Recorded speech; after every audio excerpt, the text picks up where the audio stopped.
What's up, ladies and gentlemen? We are back with another edition of BingeWorthy, which is one part of the Geekish Network. For this show, we binge a show in a week, be it a whole entire show or a season, and we let you know if it's worth binging. I have my lovely host here, Cortney Wright, Hello, hello. Johnny Randolph, What's aka going Randy, on, everybody? and y'all already know it's your boy Syntell. Man, y'all know me, man. I'm like Han, dog. I'm always eating and shit. So That's all right. That was me last week. That was me last week, straight up with my sushi and had no regrets. Yeah, I know it. I know About it. to drop. I know you made me want to go out here and get some. But the sushi was pertinent to the show we were reviewing. Yeah. It was. I didn't Yeah. have. So you're saying I should have got Jitsu some apple Kaisen pie? was that shit. we should have last got. week. I got an apple pie actually. So should I get for Falcon on the shoulder? Should we be eating apple pie or big old pot of Creole. collard greens? No, No, I we want, should yeah, have I want Creole like because they some Louisiana. gumbo. Yeah, some You know what I'm gumbo. saying? Dang, I got How about gumbo peach too. cobbler? How about peach Yeah, cobbler? peach- Oh, peach cobbler. Is it authentic peach cobbler How with about- the how because about- original how about peach cobbler was Sprite made with cake? biscuits. Yeah. Sprite Sprite cake. cake. Yeah. Yeah. 7-Up cake. 7-Up Wow. cake. Yeah. Yeah, Sprite. take it okay, back. 7. You know? Yeah, some gumbo. Yeah, a lot of stuff we could do. The church yeah. cake. That's right. Okay. That's that. right. That's that after You know, the church you cake. take some sherbet and pour some ginger ale in it and spin it up, and that's your drink. Ooh, See, you sure got enough. y'all. I haven't Raw had that fish, in years. shrimp. Rainbow So do we sherbet. need to? Do we need to do Rainbow this sherbet. like in a southern accent, like a Louisiana No, accent? Sam doesn't have one. Wow, he don't. I was just about to say, No. he Only didn't Southern really man. sound like he But had one. nobody really sounded Not like even they a were from twang. Louisiana. No, did Not they? no, one no. of them. Yeah, Not no, no, one no. of them. And that was a huge problem for me. Like you in Louisiana. My friend has been in California. She's originally born and raised in Alexandria, Louisiana. Mm-hmm. She's been here like almost not even 20 years. She still got a twang. She still has a full-on accent. Like And they weren't from you gonna Lu- tell me right. And they weren't from New Orleans, like they were from deep in Louisiana, right? they, The yeah, rural they part. was like Yeah. basically Sweat Gump, Cajun. Louisiana. Bubba Gump, Louisiana. You know what I'm So saying? yeah. Anytime you sewing your own nets, oh, Yep, you yep, authentic. yep. You supposed to be Exactly. authentic. Yeah, true. And that is a true. problem girl. with this show. We needed some more of that. We needed His some sister was from culture. Brooklyn. His sister was straight up New York. Yeah. Right, right. Yeah. We Sam, Well, in What you hindsight, she doing? was. She Yeah. sure She was was. straight up from Brooklyn. Girl, Right. come on now. We You ain't didn't never get been to enough Louisiana. of Sam and his real element in Louisiana. If you're gonna make him in Louisiana, let's make him in Louisiana. Yeah. We didn't Yeah. get enough of Sam, period. Agreed. We Agreed. didn't That's get- what I'm saying. His We didn't element. get any of Wait to Sam's jump in. thoughts. Can- That was can- my main problem. Because we Can- spent can we all get that there? time with John Walker. We had to build him up.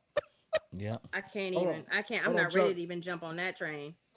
Woo! Go on, Chuck. Go on, start it, Chuck. Come on, I man. know you got. I Let's know you go. planning. You got because I'm about to go in. Man, I just hear listening. I'm like, okay, I'm gonna let them go. Let them get this. Now And I know I've been y'all- holding this for a week. I finished this I've been last holding week. this for 6 So- weeks. Ever since I had the to watch it pilot. twice. Like I watched it twice, and I've been ready. And since we can't talk about it, Chuck, this is cathartic. Only reason only episode I watched a second time was the 4th episode because I fast forwarded through that and I realized I missed something pertinent. So I was Okay. like, okay, let me We'll just get there. go ahead and rewind Mhm. and see what it is I missed because it was a big thing. Like it was like when the Selby who worked for the power broker when she died, I was like, oh, she died. Next thing I know, like they being chased. I was like, oh wait, what happened? Should I go back? Nah. I'll wait till the Commercial. series is done. Okay. They recapped it for me. Okay. Commercial. Okay. We'll implement commercial on HBO Max. Okay. let me get to the show because this is on. I told you we were just gonna go, and you I said, know "Go it. ahead." You Y'all told us to go really- ahead. Y'all really want to talk about this? Now I know your initial thoughts. Okay. The show premise, right? 6 months after being handed the mantle of Captain America at the end of the Avengers Endgame from 2019, Sam Wilson teams up with Bucky Barnes in a worldwide adventure that tests their abilities and their patience. Worldwide adventure. They Okay. went to Louisiana. The Falcon and Winter Soldier is an American. It's a miniseries created by Malcolm Spellman for Disney Plus, based on the Marvel Comics characters Sam Wilson, aka Falcon, and Bucky Barnes, aka Winter Soldier. It is set in the Marvel Cinematic Universe, so it's definitely part of all the 20-something films we saw. The events of the series take place right after Avengers Endgame. The series is produced by Marvel Studios, and Spellman serving as head writer and Carl Shalon directing it most of the time, right? So we have that. Executive producers, Kevin Feige, of course, is all over it. Producers, Ariella Bledger and Don Kamoshi. They shot this thing in Atlanta, Georgia, which they should have made Sam from Atlanta, Georgia, because then you know he could be in transplant there. They should have put it all in Atlanta. In the Czech Republic, they actually shot this in the Czech Republic. Really? Right? Yeah. Part of a Oh, shot. I think I know why though. Yeah. There's a reason. Yeah. For that. No. Because of that Madripoor scene? Wait, Louisiana was in the Czech Republic? No, the Louisiana was Atlanta. And the other city, Was that Georgia. random city was the Czech Republic. Like when they, most episodes ran from 49 minutes to 60 minutes. And the budget of this whole entire thing, guys, was that of a motion picture. $150 million. Well, the action scenes in it were dope. They were you dope. could see that they put some time and some effort into that. I thought the action scenes were cinematic. One of the best parts of the show. Mm-hmm. So we got a lot of trailers in the beginning of the show, right? We got a lot of good trailers. I'm gonna give you my thoughts when the show initially starts showing trailers. I was hoping for Lethal Weapon. Yeah, I was thinking 48 hours. 48 hours, Lethal Weapon. I was thinking more Lethal Weapon because Danny Glover was the more serious person, and I thought, Anthony Mackie would be the more serious character in this, and Bucky would have been Mel Gibson, like off the chain. Except Bucky's not funny. He's not funny. Mel Gibson wasn't really that funny. He was just off the He chain. was pretty funny. You think so? Yeah, he was off the chain though. He was off the chain, Yeah. especially when he put dislocated his shoulder and he yelled and knocked it back in place. People care to forget that part of. Oh the movie. yeah, Yeah. they took Bucky's arm. They That was did. my favorite So, part. He was like, I "Did was you know like- they could do that?" No. No, Hey, man. that's funny though, right? He, Yeah. like in his stoic When she took seriousness, he his could have arm, been I funny. was like, She sat there and Hey, man. hit the button, took his Right. arm off. Like what? What you gonna do now? What you When the gonna do now? Wakandians show up, you're not going to beat the Wakandians with Wakandian tech. They told you. They already told you. They They tried. got jurisdiction wherever they show Right. up. It's everything that they're doing is Wakandian tech. Bucky's arm, the shield, so when they show up, they know about it. Yeah. Well, I mean, there's a flashback sequence that he had when he was getting his mind redone in Wakanda, when she's next to him and I guess she's gonna let him be him. He's looking at her like, "Are you sure that you sure you want to do this? Because I could flip out," as she's saying the words to turn him on to his old former self, to turn him back into the Winter Soldier. And she looked at him and was like, "No, I'm I'm not worried about you. I'm not worried worried about about you. you. That was Ao. I think that character was Ao because Ao in the yeah. comic books she's so dope. She don't even care. She's almost she is equally as dope as Okoye. Yeah. But it reminds me Well, of a black woman. You can try that shit if you want to. Yeah, You know, right? Pretty you much. won't. Pretty much. I mean, I don't want to get that context because I know we're gonna talk about it. But go ahead, Chuck. What is Okay, that, man? but Sebastian Stan as Bucky, he reprised the role pretty well. Anthony Mackie as Sam, he reprised that role pretty well. Anthony Mackie was Sam. I just found it very interesting. Now we have Wyatt Russell, Kurt Russell / Goldie Hawn's son, playing John Walker. Is it wait, is that really who he is? Yeah. Mm-hmm. Yeah. Yeah.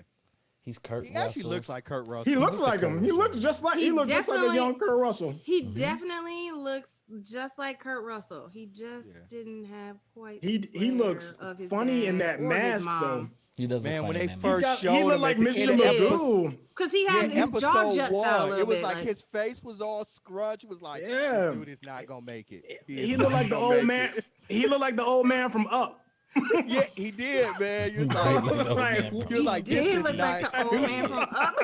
He did look like the old man from Yeah, man. As All vain right. as America is, like, this is who you pick as your successor for Captain America. Right? That's America. America picked him, right? Yo, that's he America. he was a good soldier. He obeyed them. You know, he's no punk. And they gave him an impossible task, right? They gave him a totally Well, impossible task.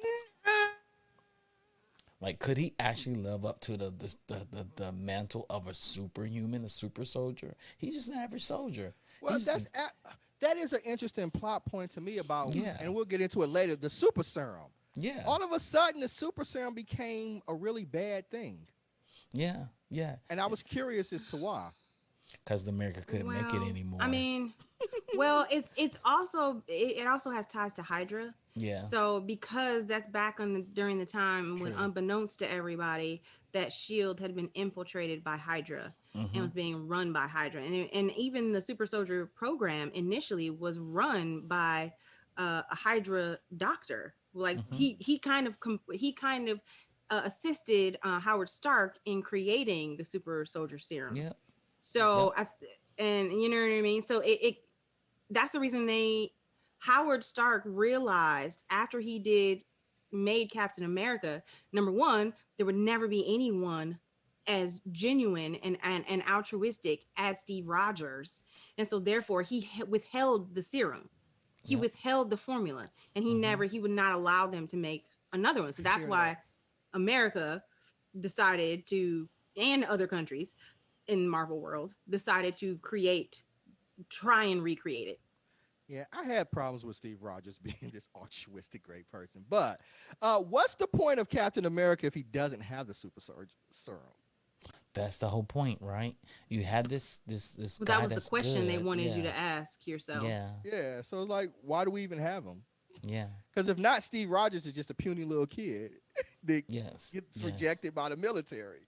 Yes, agreed. Well, agreed. yeah, but I think it also goes into the concept that Howard Stark realized he was creating a weapon, creating a human weapon.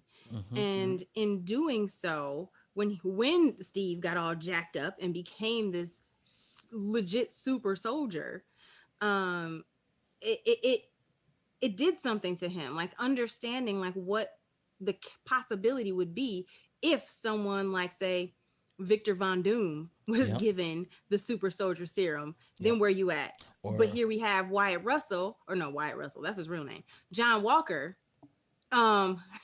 We have John Walker, who literally became the one thing that Howard Stark never wanted Captain America to be, which was this violent, power mongering, like I have the power to do whatever I need to do. You know what I mean? Yes. And And I I get think that. I think he felt that power too, because he knew in stature, in actual strength, he couldn't measure to a super soldier.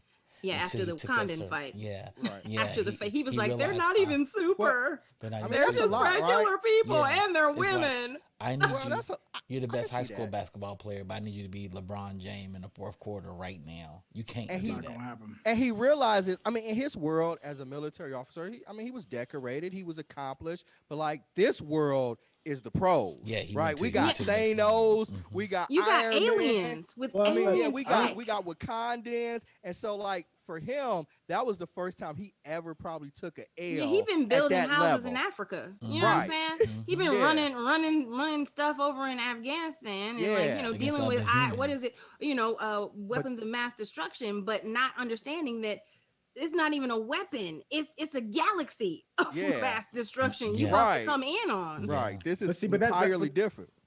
I think but that's the thing that's kind of interesting about Sam is that if you've watched some of the old previous Marvel films, 9 times out of 10, Sam gets his ass kicked by Hand it like to him. mid-level dudes. Even like regular dudes kind of give Hand him it that to work him. from time to time. But he And got go ahead.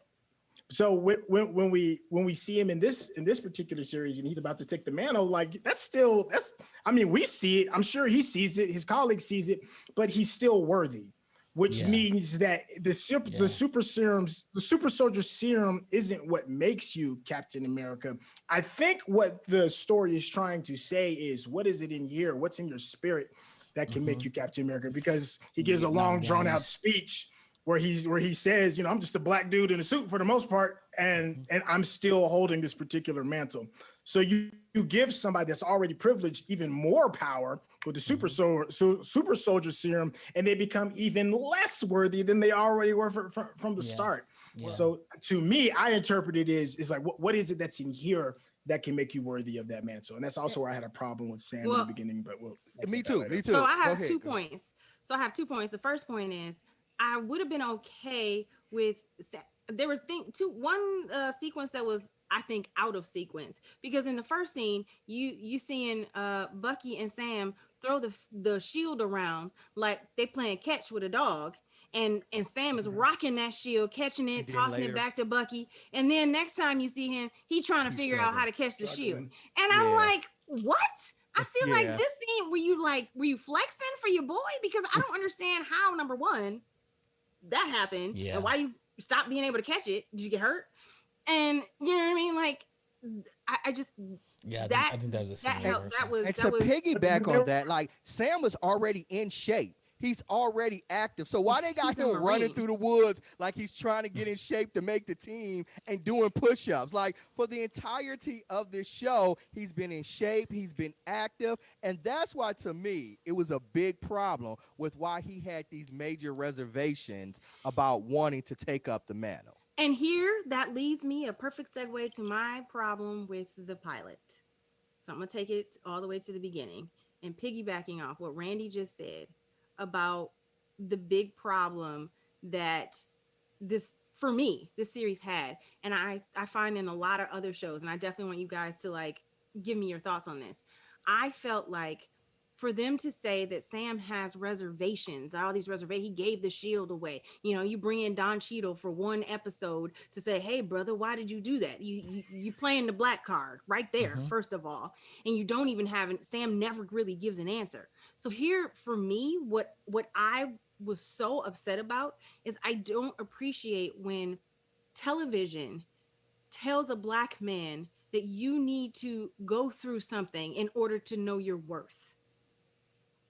That is a problem for me, and it is a problem. Like, you need to prove to yourself who you are. You need to prove who you are as a black person in order to recognize I am worthy.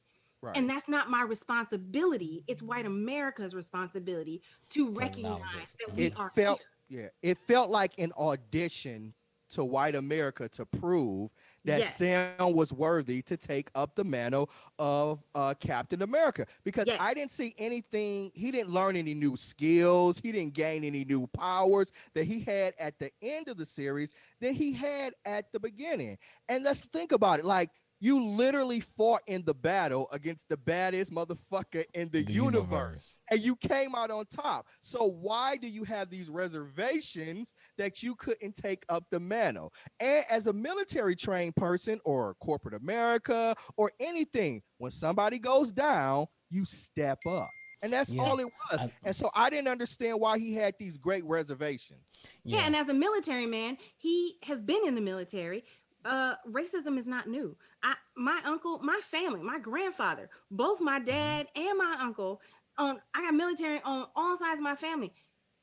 Racism is not new. You know what I'm saying? No. It wasn't new for Sam. And what? So you're telling me that he has all these, like, reservations because he's confused as to why he couldn't get, like, why they were looking at him like, I'm not trying to give you this house. He would have naturally stepped up. Go ahead. Exactly. And another point is, it made him look naive. The shield is a $1 billion project. It is a weapon. Like, it costs millions of dollars. This is made out of vibranium. You had to have scientists. You had to meld it, artwork. Like, it's no telling. Like, it's probably $100 million spent on that machine. And as a military man, did he really think that the government was just going to put this weapon, this $1 billion weapon, in a museum for people to come look at it and remember the good old days? We're gonna retire Cap. I felt like it was I'm gonna say one thing before, and then I'm gonna pass it to Syntell. It felt like it was the safe choice for America, or whoever, whatever country, it was a Mhm. safe choice for them to make Sam need to do his self-reflection rather than show white America's reactions to having Yeah. Captain America. Yeah, it was. Then just It was. like right off the bat, rather than him saying like, okay, he's Captain America. Why do we Yeah. have to go through all this journey of like, Right. granted, I loved Isaiah, but why do we have to go through the journey of like understanding and showing the black experience to some people? Why did you race bait by giving Wyatt or by giving John Walker the shield at a HBCU? Because let's be real, all them black people in the stands with the Grambling band, that was an HBCU. And he had a black wife. Right. You trying to prove like, oh, we hit. And that's where we should have got more of Sam and who he was, right? We should have had that Gremlin band for him when he was announced as Captain America, right? I mean, it just, Syntell, go ahead, man. I know you've been patiently. No, I'm loving it. I'm loving it. You guys are making you guys are making some really good points. Really good points. And I feel very strongly with you on a lot of that. But there was something that I did notice and I realized, because Sam's journey to me got to be nerve-wracking to me, and to me it exhibited a lot of unnecessary weakness with the hesitation and stuff. And there was a big part where I was really like threw my hands up in the air is when he gave that whack-ass speech at the very end, his big long monologue, which to me was absolute trash. It was doo-doo butter. And the internet seemed to love it. I thought I was the only one that felt that way. I felt that way. You're not the only one. Go ahead, keep going. But then it wasn't for us.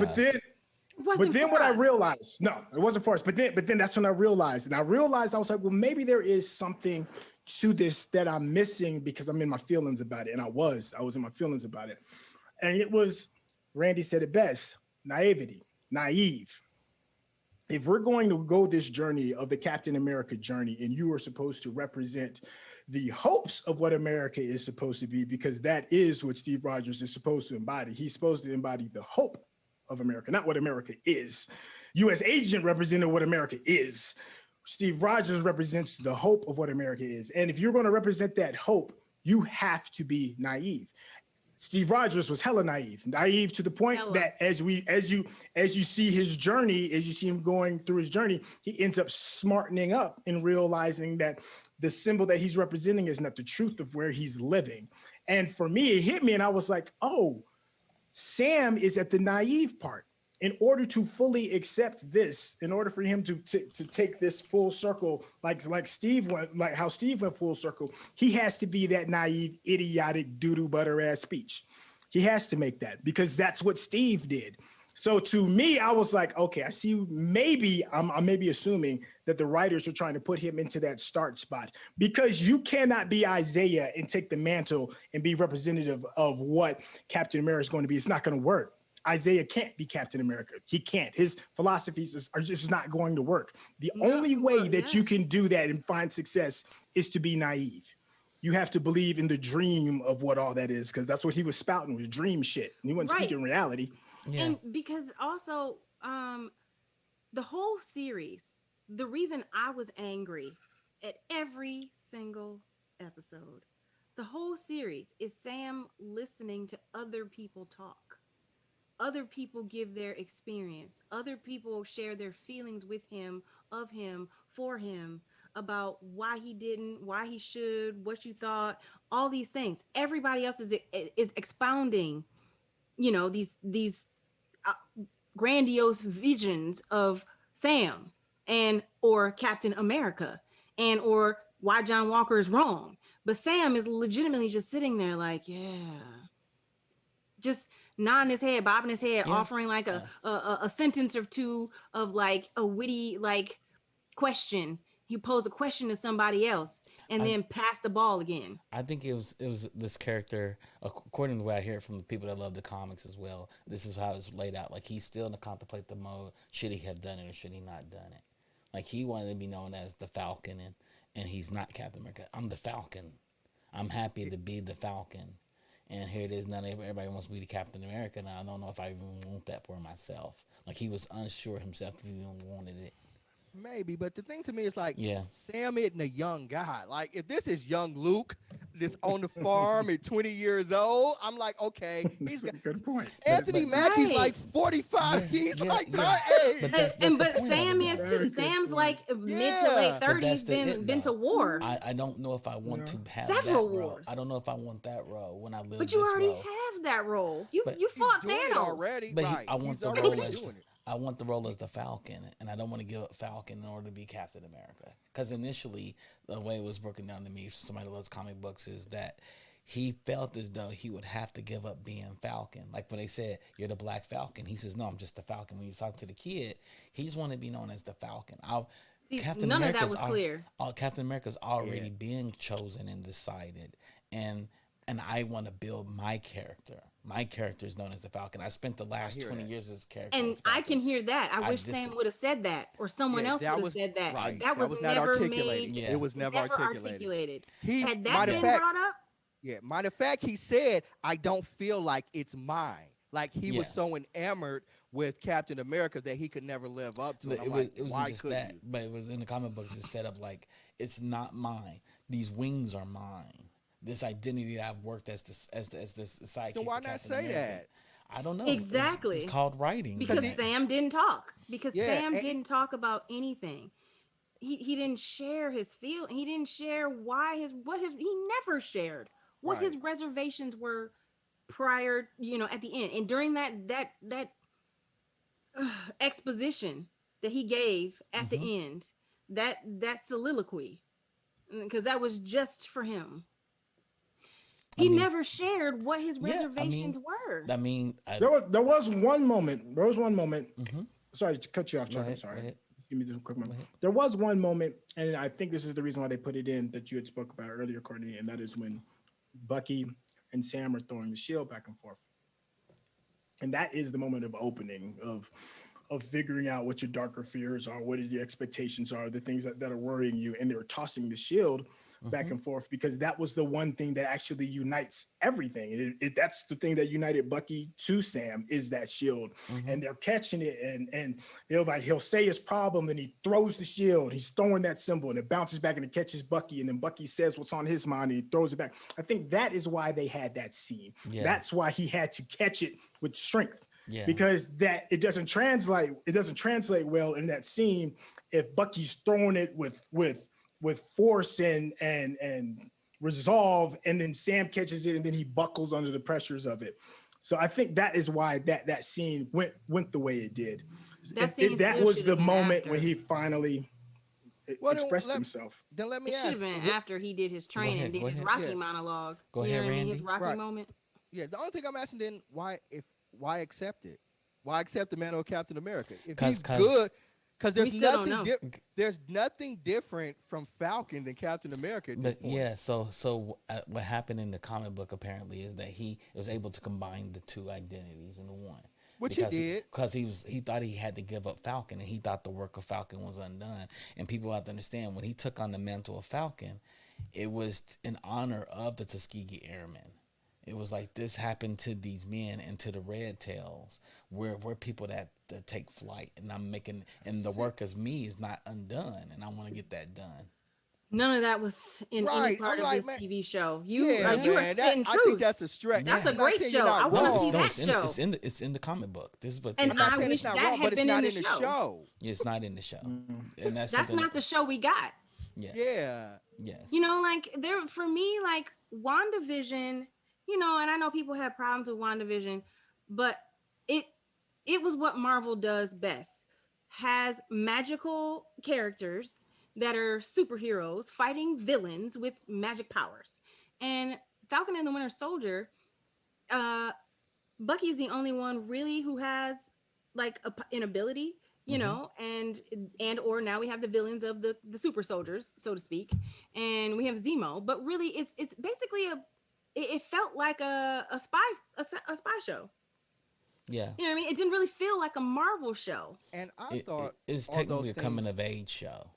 That's at 40. He's at 40 and he's coming of age. And to me, in this character, as a new character, he's coming of age. All these things weighed the show down from the beginning. It should have been the series should have been fun. It should have been fun, and it wasn't. I showed up for witty banter. I did too, because the trailer set it up that way. Go ahead. That was one of my big problems. I was like, can I just have a dope black ass superhero man, that just goes out and kicks ass and does some fun stuff. Since we But started the beginning with him not wanting to take the shield, then we got to get John Walker. And then we got to get all the stuff about being black. And then it just weighed the series down. Yes, from my perspective. They did weigh the series down. And I think a lot of that probably had to go with the rewriting because of George Floyd. And they used, and what the show does is what a lot of white Hollywood does, take black trauma as a learning, teaching moment for white people. Instead of just saying. Go ahead. Yeah. What you going to say? What you going to say, Syntell? This is going to be really, this should be real quick. Go ahead. I did hear that there was a massive rewrite because the original script couldn't be maintained due to COVID, and the original script had a revolved around like a virus taking place and wiping out, right, a pandemic, and it's just the timing. The timing was just too terrible, and so they had to change it. And so because of that, and because of budget, the budget's already insane. You know, they had to work with what they had, piecemeal together, you know, and fill in the blanks, which is one of the reasons why our villain Chloe could have been better, and she wasn't as good as she could have been. Excuse me, Carly. Carly could have been way better, and I'm sure a lot of that is because she was left on the editing room floor. But we have to keep that in mind. 6 episodes instead of 8. Yeah. Yeah. So we had to keep that in mind, that we're not seeing the full fleshed out vision of what it could be. Like Kari Morgenthau, like her character was totally legit and she was fighting with purpose. Here it is, half the world's population went away, and the people that were left traveled and actually took up jobs and stuff and started working. Then that population comes back and then they're displaced. Can I tell you, I didn't understand that concept, that was what she was fighting for until the very last episode. Oh, really? Yeah. I didn't understand. I didn't, because she was like, we're fighting for the way that it was. And I'm like, I don't understand. Like, I was so confused. I didn't understand until the senator said in the very last episode, in the last 10 minutes. So people left, and then, you know, everybody moved on. Somebody moved into their house, and then they come back and they don't have anywhere to live. We had to give them back their stuff. Yeah. That's what this is about? Yeah. Legitimately, I have invested 5 hours and 45 minutes into this series, and that's what your show is about? Facts. Yeah. You deserve to be mad. Did not know that. That anger is justified. I feel the same way. Yeah. And that's why, but if we had the original context, I think it would have gone over better. I think that's what I'm thinking. It's to me that was a horrible miss. That was a horrible fail. It was terrible fail. Because I didn't understand what she was screaming about. Like, I want the way it was. Like, what do you mean? What are you talking about? And the point is, they got put into camps, right? They got put into camps, right? Refugees, They became refugees. So a lot of it had to deal with. I mean, Power Broker basically was that person that was like, for the displaced people, I'm here for the displaced people, and I control everything because I dictate the power. Yeah, so we really needed 2 more. We really needed 2 more episodes to try to flush this story out. You probably needed 10 in total. Yeah, 10. Or I said at least 2. Right, I would have loved 10. 10 would have definitely helped do some things and even resolve Sharon Carter, Emily Van Camp. We find out that she's the big bad. She's the shadow. Yeah, that was just. Yeah. You know what? My friend told me that he thought that was his guess. Like 2 episodes from the end, and I was like, oh my gosh, you're right. Like that probably is who she is, but that's a terrible. She's just not she wasn't good in Revenge as the villain. She was literally she had a whole show called Revenge, and I didn't believe her. Well, and so now you cast her and ruin the legacy of Peggy Carter. Yeah. Well, Louise Dreyfus was a better villain than she was. Right. She only had blips in the end of the last 2 episodes. What's her name? Andrew Louise Dreyfus, whatever her name is. Julie Louise Dreyfus. She was a better villain. She was a better villain than we needed her to be the power broker. Yeah, why wasn't she the power broker? Yeah, I was like, why do we only get like 1.5 scenes with her? Like, we needed more of her. She came in so dope. Fabulous. That scene with the wife when she sat down in between her, like, girl, scoot over. You know, I got business. She gives her the blank business card and says, call me. That's so dope. That's so dope. Yeah, I mean, I think Power Broker. I think Sharon Carter did a good role because I think she was expelled out of her home country, and then these people got expelled during the blip when they happened, and she was the one who ran the power with them. She was the one that kept them under control in the city. And they're like, you need to come back. They thought she was taking refuge in this place where people that don't have a home live, and she was really running it. And if anybody's going to run that area, it would be Sharon Carter. It would make sense that she's over there not surviving, but she's not surviving. She's running shit. She's going to run. It was weak.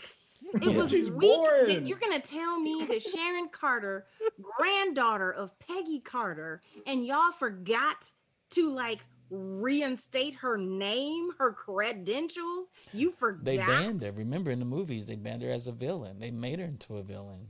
I understand. But this is what I'm saying. When everybody came back, everybody came back. And you going to tell me that y'all forgot to go and check on Sharon? And that Sharon didn't have Bucky's number. She didn't have Sam's number. Like, yo, this is what's going on. You didn't have this. You didn't have to go into that life. Bitch, you chose that. She did. Come on now. She purposely chose Get out of here. Get the fuck out of here. Come on. The only thing I will give her, she had a good fight scene in the containers, and they were. Oh, that was dope. Yeah, it was. She did. Her fight scene was hot. I mean, you got to think about that was it. You got to think about it. I was done after that. Bucky I was like, y'all didn't left the girl. Y'all didn't left the girl Bucky out there by herself. Sam disappeared. Zemo was in jail. She was banned from all nations. She was on the lam, and she goes to this place where there's nobody controlling it because nobody cared about these people. What else is she gonna do? She blipped. She wasn't out there for 5 years. No, she did. I thought Sharon Carter didn't blip. I thought she was still there. And she said, when I came back after these 5 years, nobody knew who I was. I thought she was there. You sure? I think she blipped. That would be a stretch. Then she set that all up in 6 months. Yeah, because she said. I thought she didn't blip. She was there. She was there. I thought she blipped. No, I think she was there on the planet. I think she was. Well, there. that was unclear because when she said to him like. When I blipped or like when everything when they blipped, yeah. She said when I came back. I swear she said when I came back. We might need to check on that. So I don't know. I thought she was there. I thought she and blipped. it makes sense That's to me what that I she said. would take over. It reveals that she's been hiding in Madripoor since the events of Civil War. So she was hiding. Yep, she was hiding in Madripoor. So she didn't blip. She was there. But then her line didn't make any sense. Like everybody forgot about me. Yes, because everybody blipped. They forgot about. They were hunting her, and they stopped hunting her after the blip. Steve didn't blip. Steve was there. Steve was there. Scarlet. I mean, like shit about her. Black Widow. That's not true. As much as he loved that daggone Peggy Carter and went back in time for 40 years, you're gonna in a war. They're in a war. They're in a war. He doesn't have time to be calling her up necessarily. Right? He was hosting a grief session. He wasn't in no daggone war. They were trying. He wasn't in the war until 5 years later. Friends. He having parties. He having gatherings. Yeah, she could have came to the grief party. No, she could have come to the grief party. Yo, man, she couldn't come to America. She couldn't come to America. She couldn't come to America. She was on the run. She disappeared. If he can see raccoons on Zoom across the universe, she can find a way to get to him. No, she wasn't trying to get to him. I'm sorry. And that's my problem. That's my problem. She wasn't trying to be with them because she feels they all abandoned her. She wasn't trying to be around them, so she went in hiding. And I can see that. And that I can't, like, someone who has been so all in that he is the one that he came to her and said, this is what's happening. If he would not have left her out in the wind like that. That's Steve one Rogers thing about is a Steve terrible Rogers. person. Why would no, he's not though. He's a terrible person. He would not. Here's the thing. Terrible person. Because he wouldn't look Peggy. He couldn't, even though Peggy was dead. He would never have. He would never have let anything happen to her granddaughter. You cannot tell me that. Like Tony Stark said, you don't even deserve that shield. Yeah, Steve Rogers is not a great person. He's not a great person. He's not a great person. He's not a great person. I disagree with that. But like, cheat codes to life. And also, she opposed him. She opposed him. What do you mean she opposed him? Because wasn't she sat there and she said, I stopped Bucky from doing this, from kicking your ass. I stopped you from kicking his ass. You know, and Steve was riding with Bucky, and she stopped Bucky. So he probably. If that were the case, she never would have helped him in Civil War. She didn't. He might have felt a certain type of way because she was on the lam. She went on the run. She disappeared on her own. He was on the run. He was on the run. Steve Rogers in Infinity War, not Infinity War. Yeah, in Infinity War, he was on the run. They were all on the run. And that's my point, is that like you all on the run. You all on the run. Like right, and then like the blip happens, you know, like Thanos snaps. And nobody else is on the run anymore. I'm not thinking about Sharon. No, it doesn't track for me. I'm too busy living my life out with Peggy when I went back in the past. Having grief counseling, having grief counseling sessions, and watching black people go through hell the whole entire time. Wait, no, but that happened at the end of Endgame. You know what I'm saying? Like this is what I'm saying. Like so you know what's happening. Although we don't know what happened in his alternate universe. And that's another problem I have with the whole serum. It's like y'all couldn't have got the Tuskegee Airmen and gave one of them and made one of them. But that was the whole thing. They gave Isaiah. Isaiah was a Tuskegee Airman apparently.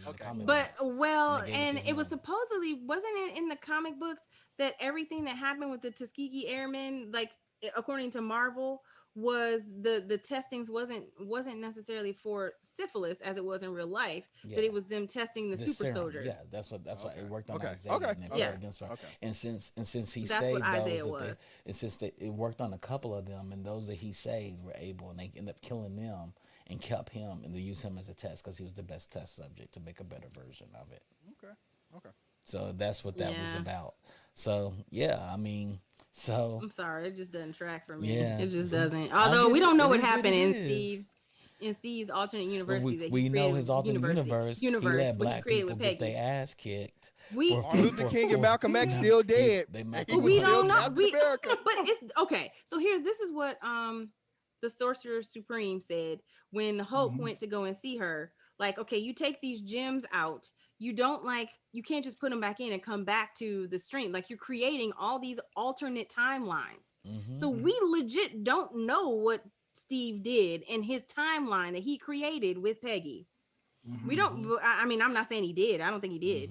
He didn't save anybody, but he could have came back when he handed Sam the shield, and guess what? I saved King and X too. In that other timeline. That's right. He could have said that. He didn't say that. He didn't have time because he didn't say anything. I'm not going to tell you. And that's one of the reasons I had a problem with Sam not taking the shield, man. You should have did it for Malcolm.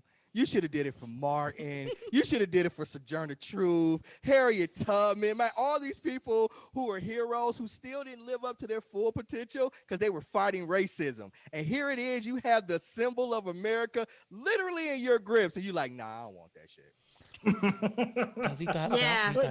Well, he was just BingeWorthy from the go for me. Like to me, ideally, if I'd had a perfect version of this particular show, Sam would have got the shield by like episode 3 at the latest. He had gotten the shield, and then we would have seen him go through what it means to be Captain America, and then hopefully have Isaiah, coach him up. Be like, listen, this is what your expectations could be. Keep them grounded so those crazy, lofty ideas don't get the best of them. Story better. Actually, it should have been him versus the U.S. government. They didn't want him to have the shield because he is a black man. Well, they'll never let that happen. That ain't going to happen. No, that's what I'm saying. That's why I said they made the safe choice. They made the safe choice rather than challenge the white American feeling. You made the safe choice and put the responsibility on Sam in order to figure out that he's worthy. And that is my huge crux of this entire series. And they consequences. They tried to be meta with it too, because when he's giving that speech and he's like, well, I know some of you are sitting there right now in your seat thinking that I'm not Captain America. There was like a meta moment. No, but I'm just saying, like, well, people are like, I'm sure they're right. In the real world, I'm saying, like, people are looking at this character in the real world and saying this isn't Captain America. So much to the point that, like, what Marvel just released, what was it yesterday? It was just yesterday when they finally changed Captain America's Twitter. Yeah. No, they changed his Twitter so that it's not Steve. Yeah, it's not Steve. Yeah, and then they just redid some of the posters and stuff. I mean, that season finale was like over a week ago, but it's because people are been talking about it. Yeah, and it makes sense. So they tried to get meta with it and try to make and try to put a symbol. Remember, the mantle is a symbol of, it's supposed to be a symbol of hope, not what America is. So if we're going from that standpoint, then he's got to be corny as fuck.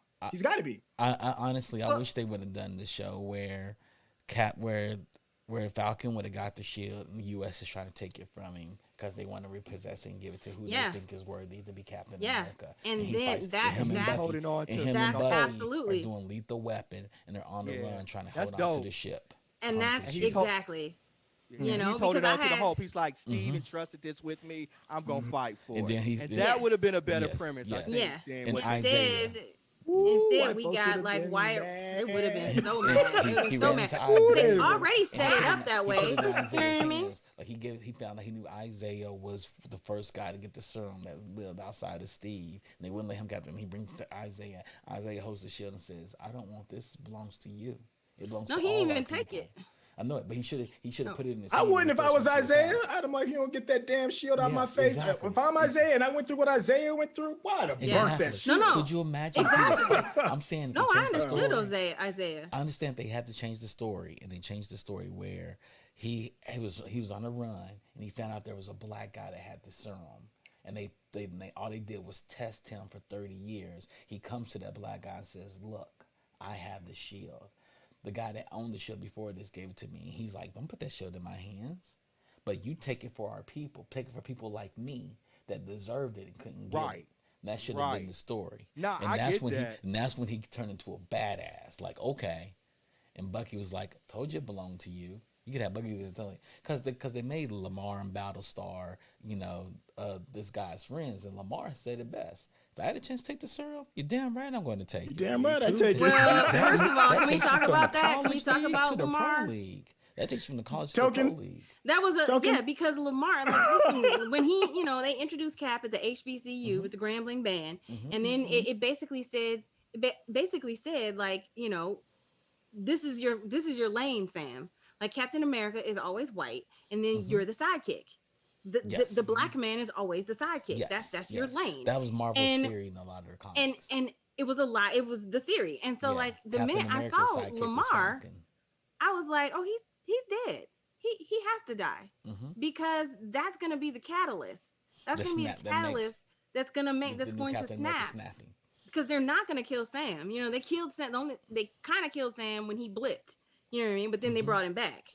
But at the same time, like, I knew Lamar.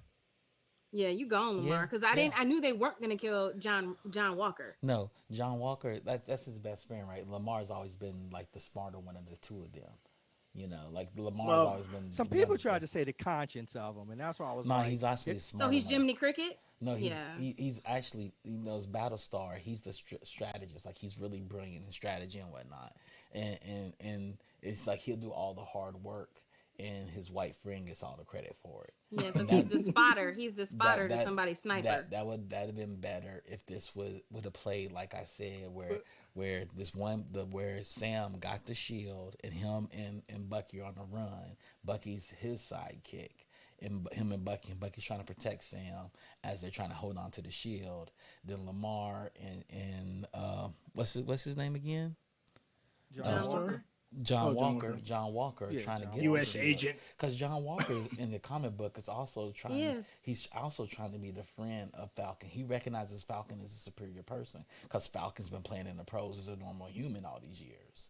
Like, you're not special. And killing it. And you're killing it. And I want to learn from you. You actually were the man to Captain America. Captain America praised you all the time. And I just need any of that because I've never had that. I only seen it on TV. Well, he did reach out. I'm trying to reach out to you. And he did reach out on the top of the tractor trailer when they fell off and they were in the car. Yeah. He did reach out. Yeah. And then Sam said it's always that last line. But to me, I want Sam you to work. Show him he wanted. Basically told him you're a sidekick. But Sam didn't show him that he didn't want to be a sidekick. He literally gave it up. So what is he supposed to think? If you ride the bench and you get a chance to start, and then you don't start, I'm assuming you want to ride the bench. Yeah. Because apparently Lamar is the one who suggests, like, look, you need to follow Falcon and Bucky to understand what Captain was really like in the comics. Like, you need to follow them because they lived with Captain America. He loved both of them. Here are the two men that Captain America loved more than life, willing to risk it all for, and you need to ride with them. And they kind of rejected we needed him. John Walker, man. Yeah, no, it makes sense why we have him, because he's one of these aspirational men that's mediocre as shit, and they throw him in the pro leagues, and he ain't ready for it. And so when, what does that do to the series? Then like, his we just conscience, his the guy that makes all the planning that helps him be successful is killed, and so he snaps. And he's not ready for that. I mean, that whole. But outside of that, the action scenes were amazing, and Carly and these super soldiers are pretty badass. I thought that little girl could fight really good, considering she had no training at all, and I was like, they made her super badass. Okay, I'm glad you brought that up, because that was gonna be. I'm like, was she like a gorilla before she got the serum? Because her fighting skills was trained. And she was very well trained with the way that she was fighting. All of them were, but rumor is they had the serum for a while. Okay. They've been sitting. Well, they didn't really express, they had. Like, what they did, because Sharon gave them this. They were working for Sharon. Mm-hmm. Like they were working for the power broker. And then she broke off and took more of the serum in order to create and use it for her own cause. Mm-hmm. Right. So like she stole that from Sharon in order to further this cause, which was hers. So Sharon probably had them trained. And yeah. Okay. Then that justifies it. That justifies it. Yeah. Yeah, I don't mind it at all. I don't mind how this is going up, because we don't know if Power Broker Sharon's bad. We just know that she's been exiled by her own people, and she had no reason to get back to the very end. I mean, she was selling the super serum. Pretty bad. She was killing people just to like hide her identity. I mean, and, but I mean, that's what people do, right? We talk about a little bit more. Well, we can talk about the Wakandans when they showed up. When they showed up, when that's the best scene in the that's movie. He didn't know. Literally. He's never ran into in the show. He's never ran into Wakanda. So when John Walker even stepped before into that, them, I was like, man, you don't before know, that, dog. You don't know.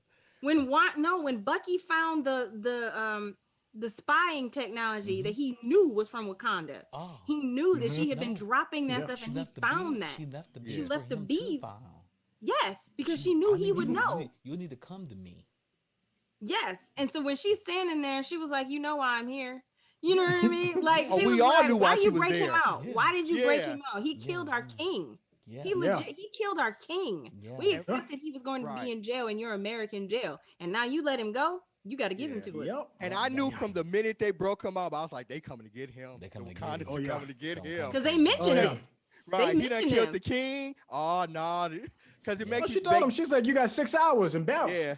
Gave him a look. 6 hours. Right. It made me think back to Black Panther when they first showed up to Michael B. Jordan's house and they knocked on the door and it was like, should we answer it? He was like, they won't knock again. They won't knock again. I was like, the Wakandians are coming. They are coming. Mm-hmm. Big facts. And that's why I was like, man, you're Yeah. not going to beat the Wakandians with Wakandian technology. You're they not. made the shield. They made his arm. It's not going to happen. When she turned his arm off, when she sat there and put her When fingers to me, but like the best part is when he was like, should we help him? Should we help? Like because they tried to tell him. They tried to tell him like, stand down. But I'm Captain This is America. not a fight I you gotta want. live up to this moniker that Captain America got his ass whooped by them. We know that for a fact. Handed to him. Even Steve Rogers got beat up real bad. That's with them. Yeah, to me, there was a really, to me, I thought there was a really beautiful mix of the caring and the nurturing of the Dora Milaje. And that is that she's there and they're there to help Bucky through this transition, because that's an emotional breakthrough that he's got to go through. Sure, they got the tech, sure they can kick ass and they're warriors, but there's like she approached it like a mama wolf to a cub, you know, and she's like, I'm going to help you get to this space of healing. I'm not worried about you lashing out because I got me and you're never going to be better than this, but I still love you. And when she got to the house, to where we get Falcon and Winter Soldier, and like, the whole team. And Bucky's wilding out like a little kid having a tantrum in a store, she went away and took his toy away. And it was as easy as that. I'm gonna take your toy away because you don't know how to act with this toy. And it humbled him. You could see the look on his face. It was disappointment. It was all of that. You're gonna use this against her. This is her tech, and you're using it against me. She humbled. They humbled everybody in that damn room. Yeah. In the room. And you know, she could have beat him with the arm and gotten physical. It was none of that. It was just, I'm gonna just take your toy away. She literally put everybody in timeout. And the best part to me, the best part to me was when I don't know the name of the other Wakandan that did it. Yo, when she walked by the shield and kicked that bad boy up on her arm. And was gonna take it. I was like, yes, queen. Yes. And she said, leave it. She said, leave it. Yeah, let him have this. He shrugged it off. Shrugged that whatever off and kept it moving. When John tried to pick the shield up and she threw the spear through it, like. Yes, and he couldn't even get it. He couldn't even get his arm out. Couldn't get his arm out. Like. That was everything. I was like, everything. Best scene in the whole series. He was like, you don't have big jurisdiction here. Go ahead, Courtney. Yeah, so there was something that the Syntell just said about like that emotional scene and the way that she nurtured him and the way that he was protected in Wakanda and supported in his journey. It's almost like that to me was why Bucky he literally had zero fucks to give about being in that therapy with the therapist, the court-appointed therapist. It was like it was so low budget from where I have come from. And I didn't really understand that until just now when you said that, because he had his breakthroughs. He had his journeys. He had that with someone who was a warrior like him. Yeah. And could open this door and make a safe space and know that he could give release everything he had. Where I'm sitting here with this white woman who seemed like a real nice woman, you know what I mean? Given first of all, when she didn't call Sam to the principal's office, like, you two together, bitch, what? Why you calling me? I'm not obligated to have therapy. I didn't get that either. I was like, it's like, you need to ask me because I don't have to go. Yeah.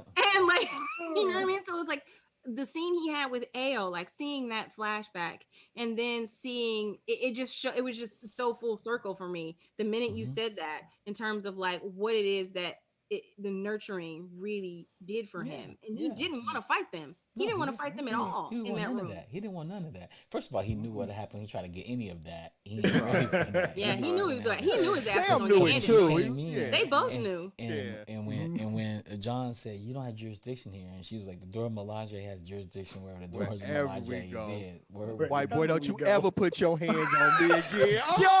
When he put his hands on her shoulder, I was like, why did you do that?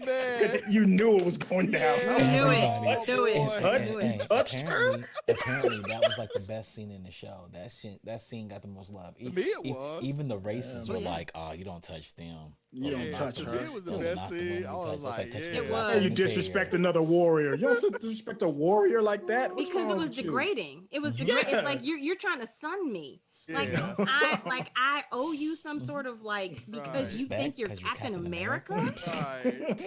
Bye. You better sit down or I'll make you take that shield. But that's a kid who was good playing park basketball. On the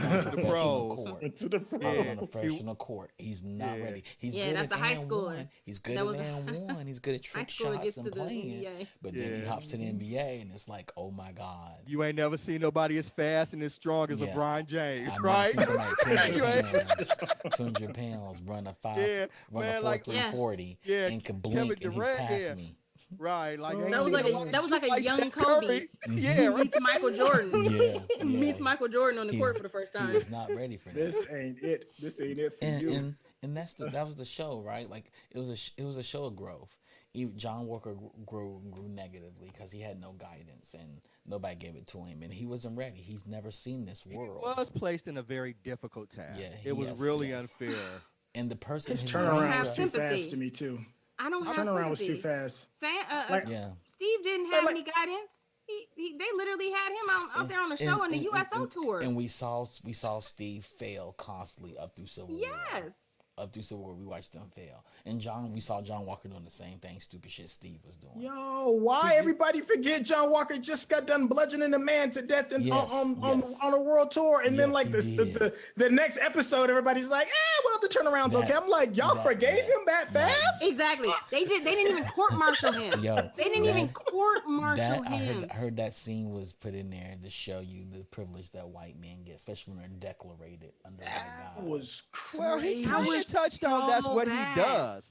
Because he said in Afghanistan, he was like, if I would have had the super serum, we wouldn't have had to kill as many people as we did. Like, this isn't the first time John Walker has done something like that. Exactly in Afghanistan, he was over there. That's what he and Battlestar were over there doing. Yeah, he sat there and said, I did exactly what y'all told me to do. Right. Oh, y'all told me to protect America. Is that Lamar's name? Battlestar. Yeah, Battlestar. He's Battlestar. Yeah, he's Battlestar. Yeah. At least in the comic. You were in the making comic, a joke. he's I was like, Battlestar. is he in Battlestar Galactica? I'm like, why are you calling him Battlestar? I don't know if they reveal that name in the show, but in the comic, he's Battlestar. They call him Battlestar. Because he even says, he said I have my own emblem. Because he said when the fan came up to him, was like, oh my God, Captain America, can you sign it? And then Lamar was like, do you ever get tired of doing that? And Captain America was like, you're just mad they didn't ask you to do it. And he was like, I've got my own image of Battlestar that I sign my autographs with. Yeah, he's Battlestar. Oh, yeah, I missed all that because I was halfway watching at that point. I was halfway watching. Battlestar, and he's a badass too. He's a badass. But it is known in Marvel lore that a lot of the main characters have black sidekicks. Captain America had Falcon. Tony Stark's had what? Warhammer? Warhawk. War Machine. War Machine. And this guy has Battlestar. Yep. But that's why I think they should have flipped it on top of his head. Like I said, the series should have been, he wasn't giving up the shield. Sam wasn't giving up the shield. It was given to me by Captain America, and I will fight for this. I would have loved that. Mm-hmm. Can we talk about briefly? Syntell, again, you brought up this comment about like John Walker just bludgeoned a man in front of like all the cameras. Yes. Likewise, Bucky ran through people in Madripoor and everybody got their cell phones out recording. Now, cut to Bucky had a warrant after him for not going to a therapy lesson. Yep. And you gonna tell me nobody saw those videos of Bucky laying hands on? But nobody cares to go to Madripoor. Madripoor is a place where the ungodly live. I was glad that Bucky ended up in the back of the car instead of Sam, because I was like, I swear for Jesus, if you take it here and you got Sam in the back of the car, yeah. I quit. Carter did the same thing. Like, she's like the most wanted person. She's probably on like the top 10 in the world. She goes to New York. She has a fake mask on and pulls it off, and then she never hides her face ever again. Right. I'm like, you in New York, lady. It's thousands of people around. Cameras. She's just like, whatever. And like, why'd you have the mask in the first place? Nobody came for her. That's my whole point. Y'all talking about she's banned. She's hidden. She got this technology to put something on her face, and you're going to tell me she couldn't go to Steve's grief counseling class? No. She could have been that dude on the left. Hey, let me ask you on your left. Sam, in the series, he kept saying, I know people, I can talk to people. Yes. But you couldn't even save your own shrimp boat, buddy, from a bank. And I was like, and I was getting a little, because he said it 3 times. I was like, this is not adding up. So that's the point, right? Where you have black people that work really hard for their station. They don't have all the privileges that come with that station. Okay, I have to admit,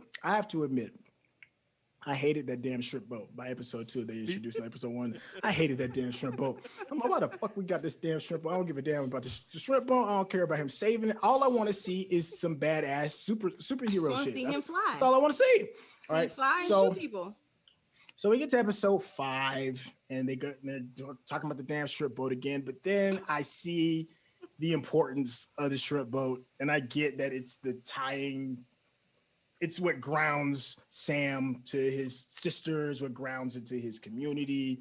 It's what grounds him with the relationship with him and Bucky so that they can understand each other better. And I got that. And I felt it. And I was like, okay, well, maybe I shouldn't have hated the shrimp boat. Also, here's the problem with it being episodic by week to week. For a whole month, I hated that shrimp boat. A month of me like, what is the purpose of this? And then when I finally get the explanation, I'm like, I just developed 30 days worth of hate. I can't go back. I'm like, but it forced me to have to be like, okay, I understand the shrimp boat. My problem is like, why didn't you have that context earlier with the shrimp boat or something like something about that second episode with the bank and the boat and relationship with his sister? It just missed for me. It was a big miss completely. There's something else he said then too.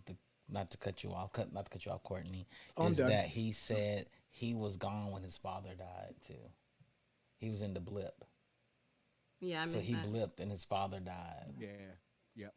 And And so when he came back, his father was dead, and the only thing he had left of that man. And his nephews were grown. And his nephews were grown well, older, yeah.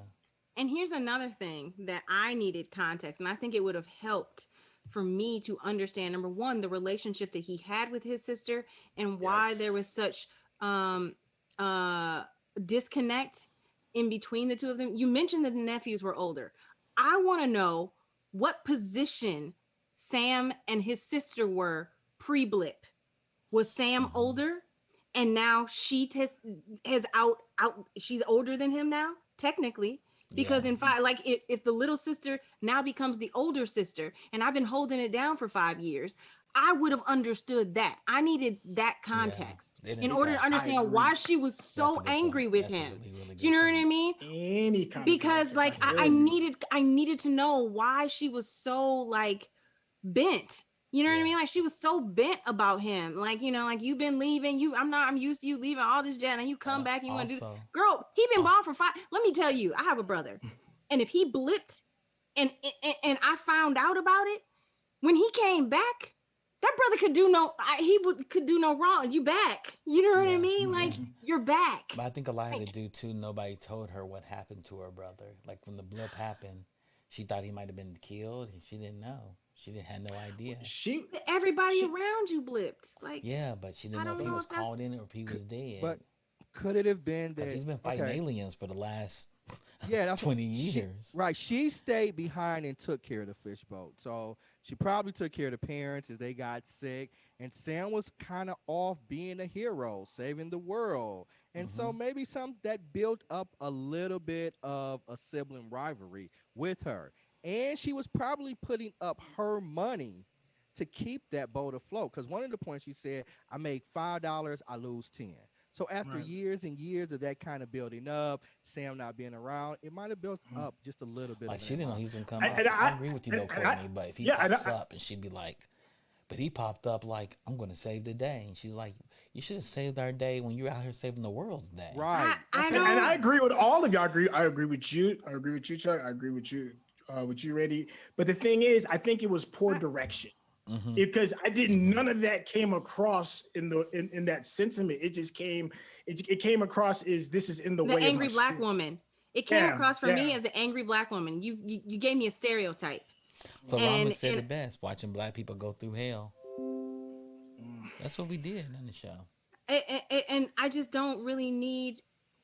I feel like you're utilizing the situation that black people are within this country, like what we experience, and you took that and you tried to make it into a TV show for 42 minutes. They did. And you still use stereotypes. They did. You know what I mean? Like don't give me the angry black female without context of where this is coming from. But it wasn't clear enough that it was like you've been off fighting the wars and what have you.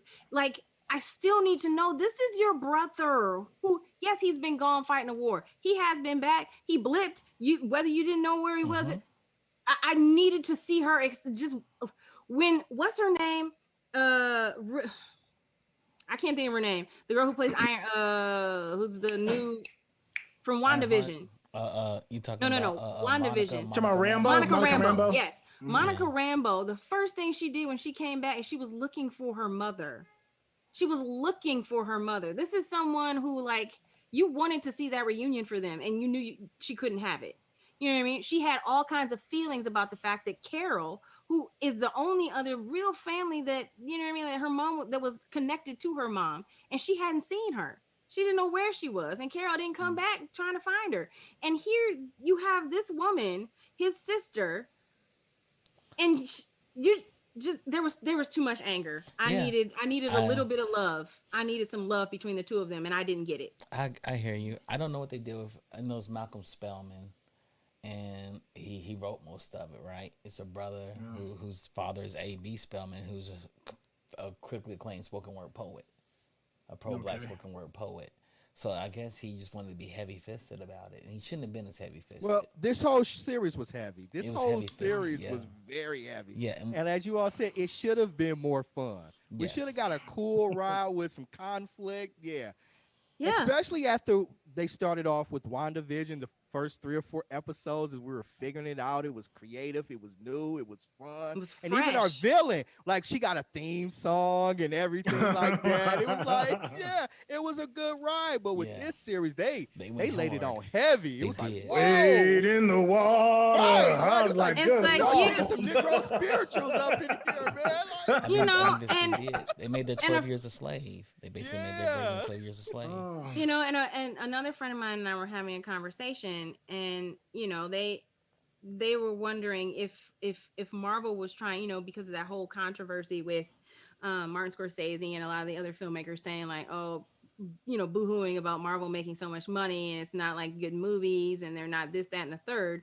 And then Marvel really, you know, to use this as did they use this as an opportunity to showcase we can deliver compelling drama within the context of our Marvel universe? And I feel like you tried it. It went a little wrong, you know, a little too much. But I don't know. What do you think? I don't know. I think Marvel did a great job because Tony Stark dying just messed me up. I was like, man. Yeah, I was broken. Talk about good television and an emotional connection. So I don't know. I think Marvel's done that. And why are you're the biggest vehicle also, on the planet? Like, why are you trying to change something? Yeah. But Malcolm Spellman, if y'all didn't know, Malcolm Spellman was hired. The show Confederate that was being made by D.B. Wise and the other dude that did Game of Thrones. That bullshit about Game of Thrones would have won. Yeah, that was his the show. Confederate was his show. Well, that actually explains a lot. You have a pro-black guy doing a pro-black family talking about the Confederacy. So they're a heavy-fisted family about things. So did anybody read did anybody read the LA Times article regarding Hollywood profiting off of black trauma? It trended for a minute. Trended for a minute. And it brought up some interesting things. It brought up some interesting things. And it seems like we're really in that place. People profiting off of black trauma is not new, but it just seems to be. It just seems to be speeding up more. Like rappers through the 90s made a whole career off of it. But those are black rappers. Those were black rappers expressing themselves and their experience. There's a difference between white Hollywood trying to like utilize black that. Rappers aren't the ones making the money. It's the white labels. They don't own the music. They don't own the music. Well, but they wrote the music. Because they're told they had to write that type of music. And during the 90s, oh, that's what you're saying. saying. Rappers. Okay. And they're like, no, I didn't understand what you were saying. A gangster rapper. You need to do what like NWA does. Right, like Public Enemy was literally told like you all should be more gangster. And when NWA came out, it was a bigger push to that sound. Push everybody into Got it. Rap. Copy that. Yeah. Okay. So most gangster rappers in the 90s were like middle class black kids. That they weren't gangster at all. And they were told, "Oh, we just signed you to a record label. We just gave you $60,000. If you don't give us that money back, you owe $600,000 over your life. We're gonna put more money on it. So you give us what we want." Well, the thing, I guess my problem is that it seems like the only story that can be told is a trauma story when you're dealing with black characters. I mean, we had a trauma story that just won the Oscar with Different Worlds. What was the short that came out with the kid that was reliving the the Groundhog Day that he was reliving it every day when he got killed by a cop. Right? Yeah, that's on Netflix, right? Right. Yeah. I won't watch. So I mean, and I'm not upset with the project, getting its just dues, because outside of that space of this what you just said, a Groundhog Day of black trauma films, I want everybody to get their roses if you did good work. But it seems like that is the only tool that can be reached for when telling a black narrative, and for Marvel to just grab that tool so willingly, it's like you made Winter Soldier, like Captain America Winter Soldier, which is a relatively heavy film for a hero type movie, of movie. Mm-hmm. And you did really good things with it. I mean, you did Jessica Jones, which is had some heavy topics, but it didn't. I mean, but so I don't believe that fact that Marvel can't deal with the heavy. It's just, why does it always have to be that tool when you're dealing with a black protagonist? I would have liked them being two guys on the run trying to hold the shield. Yeah, man. And that's what I'm saying. Yeah. Because we showed up for like I want Sam to be out in the skies, flying around, like throwing the shield, fighting somebody. You know what I mean? And like, I want Carly to realize that shield means I a don't lot want him to on shrimp America, boat. and I want to take that shield from him. So yeah, I agree. I agree. I think this could have been a better series. It was a missed opportunity, but it looked good. It was very cinematic the way it was shot. Yeah, I think the trailers threw me off. The trailers thought I was getting some bourbon, and they turned around and gave me some Pepsi Cola. They gave me diet racism Pepsi Cola. You know? And I thought Bucky's arc for me was better for me than Sam's were, just because they didn't let Sam talk.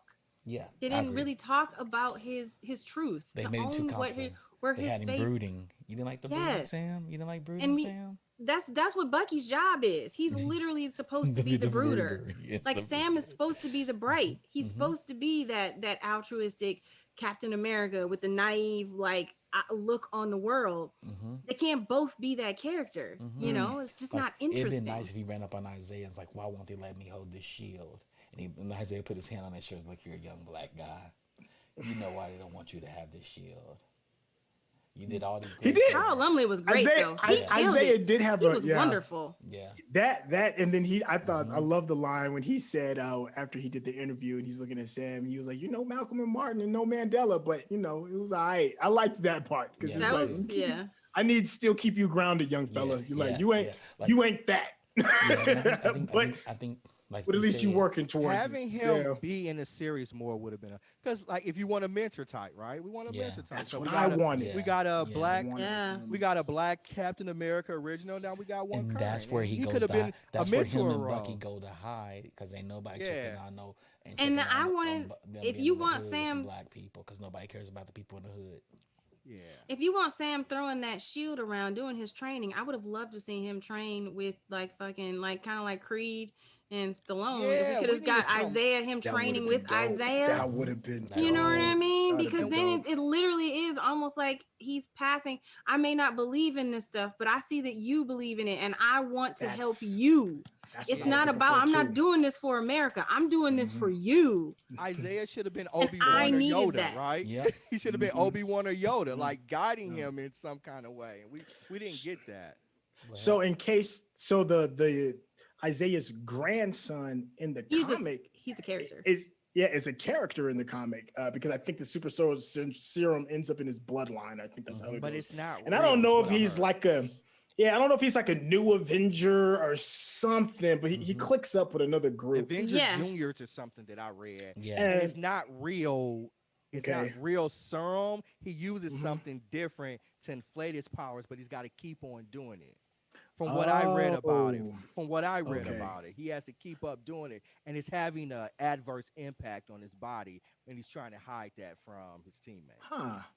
Okay, well, I'll say this as well. Like they gave that young man like some decent clock. They gave him some decent screen time. So I wouldn't be surprised if we see him again in some later project, and I wouldn't be surprised if we see Isaiah again as well on the later project because that actor that played him, Carl Lumley, he is amazing. Like I just love him in everything he does.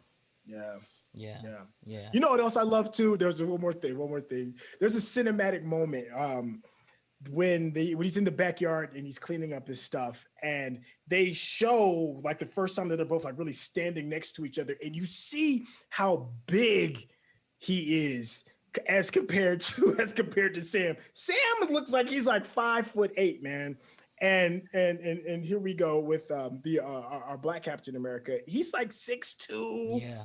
Because he took 270. He had that serum. You saw the way he picked up that tree. He's just walking around. It's like, yo, the serum was no joke. That was a really big dude, and it just because you see him in the previous scenes, he looks a little meek, a little bit, just because of what he's going through, because of the emotional meekness. But then when you see him stand up, it's like that was just his area, in his it was just well shot. I just appreciated that moment so that you could see him in his full self. Yeah. Like, can I say one last thing before we get to it?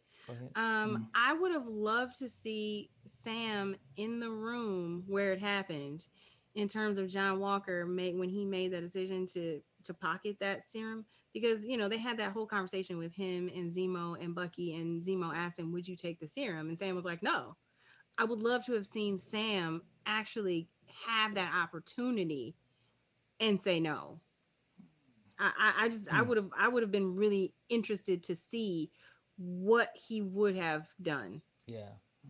Because one thing to say it, it's another thing to actually be presented with it. If he says, oh, he goes like what's his name picks up the serum, puts it in his pocket, then Sam comes in and sees another vial and picks it up and actually ties it in, or he destroys it. He puts his destroys it, and he destroys it, and then showed his integrity. That hey, I'm taking the serum. I don't know about y'all. I'm taking the serum. Me too. I mean, based on the fact you just got to fight intergalactic aliens, you better take that damn serum. Doggone Skippy. That's the whole reason. If he came in and crushed it. If he comes in and sees the thing where this Captain America took it in his pocket and he comes in and crushes it. That'd have been interesting to see. It would have been. Would have been. With that, let's talk about our scale. For those that tune in for the first time, or those that always return, 5 is a binge out, 4 is a full meal, 3 is a mini meal, 2 is a snack, 1 is a nibble, and 0 is some throw up. Courtney, you had a lot to say in this episode. We're gonna start with you. Come on. We're gonna start with you. Go for it. Oh gosh. Like I said, your show is called Falcon and the Winter Soldier. I needed Falcon to do more talking. I needed you to make me understand what his reasoning was to give up that shield in the pilot. And that still was never clear. And what was also never clear is why he chose to accept the mantle. That was also never clear to me. Like, his speech was very well thought out. It was very articulate for a Captain America to give, but it wasn't him explaining, this is why I'm choosing to take the mantle. In my opinion. So for me, because he's our main protagonist, I love the Winter Soldier, but I just love Sebastian Stan. I think the character is a great character, and he had a wonderful arc for me. His journey was much clearer to me than Sam's. And I love the Dora Milaje. I needed more of them. They could have a series. If we could have a series of the Dora Milaje. There's talks about that right now. But there's a Wakanda series coming. I don't know if it's there's a Dora Milaje series. But I want a Dora Milaje series. Like that. If I could have that, that would be everything. That's all I need. So well. People rewatched it over and over again, that one scene, so it peaked really well. Yeah. So for me, the action was great. The fight scenes were fantastic. The story was lacking for me, and I'm still real angry about, why does a black man need to prove his worth to himself? So it was I'm gonna be nice though. I'm gonna give it a mini meal. Okay. You gave it a mini meal. I gave it a mini meal. Okay. Randy, you had a lot to say this episode too. What do you give this? Well, Cortney said a lot of what I had. So I want to start off with the positive. The fight scenes were amazing. That first fight scene with him flying through and that was just amazing. And I thought the fight scenes with the girl who was taking the super serum, that was great. So the action scenes, if you said earlier it cost $150 million, with the action scenes, that was money well spent. And I love the stuff between Bucky and Sam when we had it. The problem was we just didn't have enough of it. And I think Anthony Mackie is a good actor. I am pulling for him. I want him to be a great Captain America. And so since he is a strong actor, a lot of charisma, that's why it was hard for me to believe that he was so unsure of himself becoming the Captain America, because this actor just doesn't convey that he's so uncertain he doesn't want to do to step up. And as a military person, I thought he should have done that. Also, with the decision for him not to accept the mantle of Captain America, I thought it set a bad tone for the entire series. We got too heavy in all of the black trauma. And I think that really originated from that, because from there we had the racist stuff. We had John Walker himself is a racist. He's not a trope. Racist, He's a mediocre trope that ascended. So it set a bad precedent, and everything kind of followed. I expected something that was really fun. I expected something that was really cool. And we got that in small bits. They should have tuned that up a whole lot. So from my perspective, I gave it a mini meal as well. Okay.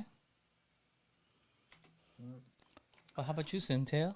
To kind of piggyback what you were saying, Chuck, in the beginning, I'm like the ads leading into it was very misleading. I thought I was gonna get like the buddy cop kind of thing. I mean, one of the big ads is seeing Sam throw the shield.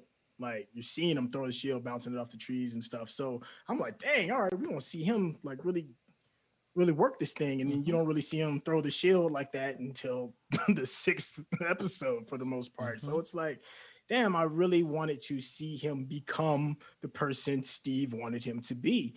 And it just, I had to go through all of this BS of him finding himself, as what Court was saying. I think that it was a missed opportunity to use Isaiah as like a mentor. I'm curious to see what happens with him later on. I'm trying to talk about points that you all didn't talk, because I agree with everything that you all said. I will give this series this. They had some serious setbacks due to COVID, and to me, I think it shows. So I'm looking at it as like a wounded animal. I think if we had whatever the potential of it could have been pretty good. Maybe they leaned on the Black trauma as the substitute for the pandemic trauma. I don't know. I mean, a lot of stuff was left on the cutting room floor. The next big disappointment outside of Zemo, we didn't really talk about Zemo. I enjoyed Zemo. Zemo was fun, but he ended up turning into a bit of like an anti-hero instead of like a villain. And the villains that we had, Carly wasn't really fleshed out because they changed the script. And then I didn't give two damns about the power broker. So the villain work was just lame to me. And I guess the overall villain is racism, and I'm tired of that trope. So I got to give it a mini meal as well. I don't want to shit on it because, it's a project that has the opportunity to put people of color in a positive light. So my heart feels is probably a little bit lower than that, but I'm going to go with mini meal as well. Okay. And I'm going to hope that they get it together for whatever the future project is going to be. And I did have hope. One more small thing. And I did have hope when they announced that the Captain America and Winter Soldier project is Captain America's not Falcon, and it shows Sam holding the shield as Captain America, and they're doing the Twitter as Captain America. So I need that to be like massaged into my brain to the point that when I say Captain America, I don't think about Steve anymore. And I'm hoping that's on the right path. Maybe not. Yeah. As I was watching this, y'all know I didn't watch it week to week. I actually binged the show, and I binged it in one day. No, I binged it in 2 days because I fell asleep on it the first day because I didn't find it exciting.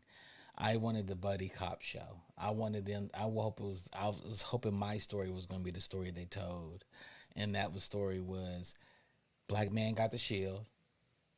He's actually been Christian to be Captain America. White America doesn't want him to have it, and the whole entire time, him and Bucky are fighting for that, and they're trying to prop up this other white guy to take his place the whole entire time, and trying to get the shield away from him. And during this whole entire time, he clips his own wings to be Captain America. And at the end of the show, he combines them both. Like he didn't kind of want to be Captain America, but knew he was on him. And Captain America didn't have no wings. And so he's trying to learn how to be Sam, Captain America, without wings. And gets his ass kicked even more because he's used to flying. And I want to see him soar at the very end. Literally get his wings and soar. And combine both of them and be a badass. I don't have the serum, but I'm a decent soldier with my hands, but I'm massive with my wings. And I wanted that to be the story we get.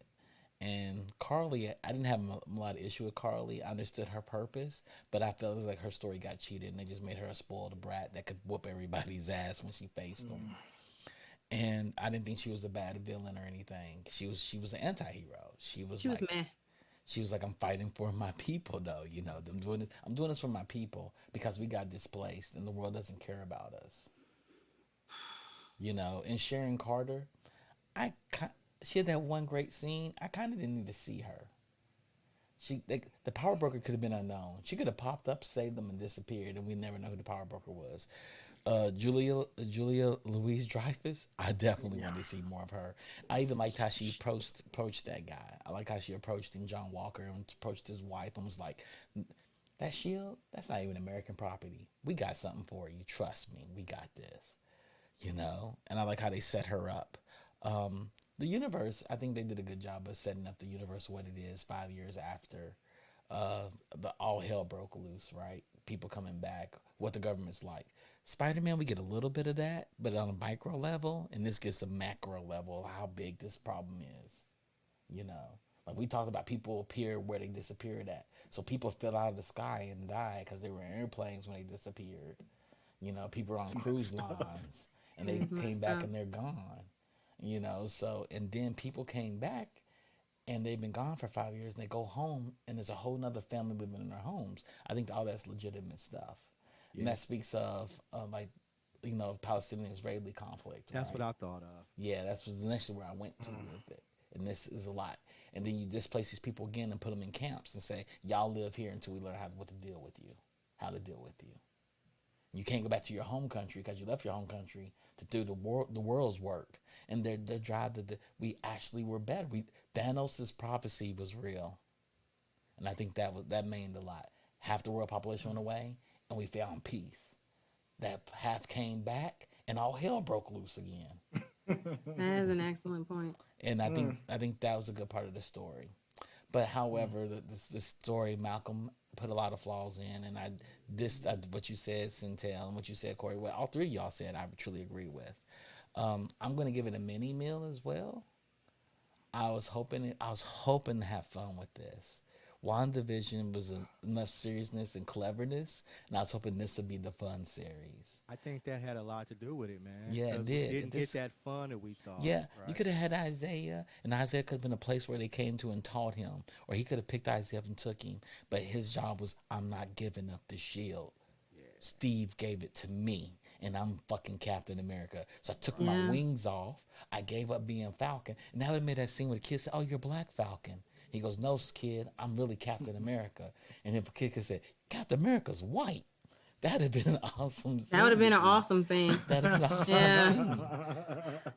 You know? Chuck, can I say, there's two things that I forgot to say when I went into me choosing the mini meal. Number one, you have your pilot episode. The title of your series is Falcon and the Winter Soldier, and they don't share one scene together in the entire pilot. That is a problem. Not one scene. Problem. It was a huge problem for me, and they didn't even get to sharing scenes until like 15 20 minutes into the second episode. And then my second problem was I understand that they wanted to give Sam the opportunity to stand on his own, and that's why we didn't get we didn't see Steve Rogers in any way, shape, or form. But the way that they alluded to him, Steve's gone. Steve's gone. Is he dead? Because he's not dead. He's old man Cap. Nobody knows. You know what I mean? Yeah. But they know. They know where he is. They know exactly where he is. Yep. You know what I mean? It's like whether he's in an old folks home somewhere chilling. No, he's a super soldier. He's kicking it. This is what I'm saying. Like, but he's old man Cap. And I just don't think at any point in time, Sam gave up that shield that Steve didn't call him. Yo. And be like, yo, see, now that makes what it you worse, doing? Courtney? Why? That makes it worse. Like, that's a huge plot hole now. I didn't even think of that. Man, no, so right. I didn't even think of that. Like, cool? You know what'd have been cool? He goes to turn the shield in honor of Steve. Bucky comes busting through like, hell no, you're not. You're taking that with you. And that was the whole walk off, and they both walk out. And Bucky says, I'm taking the goddamn shield if you're not going to take it. Yes, it's for you. Exactly, because Bucky was Captain America in one version of the comics. And the fact that he didn't call Bucky to have a conversation. And I know Bucky said, like, Sam's been calling me, you know, like, or I just haven't called him back, whatever. Sam would have showed up at Bucky's house. Dude, where you at? Like, what? You know what I'm saying? Like, you ain't calling me back. You've been hanging out with like old dude trying to get a date and like, you know, make amends for like what happened with his son or what have you. And you gonna ignore me like legitimately. So where you at? at? Contacted Captain America. He's still alive. Yep. Yeah, that's true. Oh He's my still alive. God. He's technically still alive. He's technically still alive in that world. He's still alive. He's not hidden. dead. He came back. Yeah, he came back. Chilling. Yeah. He's chilling. He's old man Cap. So we know. we know for a fact. Randy, I just ruined it. I just blew your mind. Ruined it. You did. You just ruined it. Are you downgrading to? I'm gonna change it. I'm not gonna change it, but like, because that's a huge plot hole. That's like throughout this series, we got 6 hours, and like nobody called Steve Rogers. Nobody. And that's Steve doesn't call you. He literally bitch, I came back from an alternate universe to give you this shield, and you gave it away. Instead, you get whatchamacallit's character that says that. Oh man. Yeah. All right. Yeah. So there we are. So I'm hopeful. Yeah. I am hopeful. I did like that they ended it by saying it's not Falcon and the Winter Soldier, it's Captain America and the Winter Soldier. Yep. I did appreciate that the optimistic ending. Yeah. I did appreciate the ending with Sam owning his version of Captain America. Yes.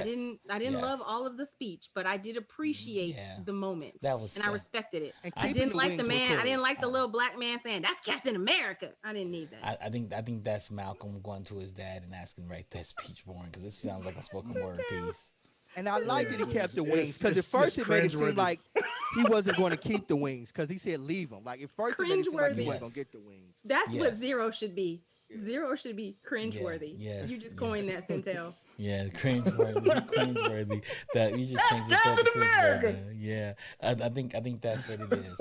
With that said, thank you all for tuning in to our show.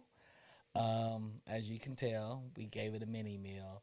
You know, there's a couple of things missing in the series that could have been better. We basically wrote the whole entire series right here. But due to COVID and what's going on in the American climate, a lot of things changed, right? So that's what we're dealing with as well. Very hopeful, television. like Syntell. Yeah, television is more political than anything right now, and that's what we're dealing with. That concludes our show. Thank you for tuning in. Digital Click, as always, thank you for all our beautiful lifestyle scenes and promos and all the good work you give us. Please follow us here on Twitch. If you love what we're doing, please consider subscribing to our channel. If you have Amazon Prime, use Prime Gaming and subscribe to us. It costs you nothing, and it is really good for us. As you can tell, we're running a Stop Anti-Asian and Pacific Islander Hate campaign. Please contribute to that. Also, we have more shows coming on. There will be Origins Illustrated, and they will be talking about this show tomorrow with Invincible. And also, we have them talking about Mortal Kombat, because apparently there's Mortal Kombat comic books out there. And so they may not hit on the comic books, but they're going to talk about that movie. Friday, we have our happy hour as usual. And on Saturday, we have Tech Nubians talking more about video game development and design, and at Pod Squadron on Saturday night. And on Sunday, we have Nerdtastic. So tune in this week or tune in next week. We'll be here. And next week, what we're talking about? Invincible. Are we? Yeah, I thought it was Dodo. Yeah, I thought it was Dodo. Yeah. I thought y'all want to talk about Invincible. What should y'all rather I didn't know. talk about? Is it ending? I mean, is it done? If it's done, then we can talk about it. Right? Is it done? I don't know. It's done this week. Events will be done. Yeah, Friday. This week. It's Friday. Yeah, okay. We can talk about It'll it. be episode Because I thought about like, do we really want to do Dota right now? Or we want to do Invincible? We want a superhero kick. We need to wash our brains on what we just watched. All right. Copy that. Okay, so we're gonna do Invincible. So that's just shocked the whole entire team. Y'all like how I did that? You sure did. Y'all like how I did that? They probably gonna cuss at me when I get off of here, but maybe a little bit. We can do Dota if y'all want to do Dota. No. Friday. I think we should do Invincible. I think we should do Invincible. I realized like, oh, this is a perfect timing show. Okay. Yeah, we should. It ends Friday, so we do it. What I've learned is before the last show, I can binge every show up to the launch of the live show. That's what kind of skills I got. Yeah. I'm trying to get ahead, fam. Trying to get ahead. Okay. Well, Dota the following week. So with that said, wish you all good night. Thank you. God bless. Peace, everybody.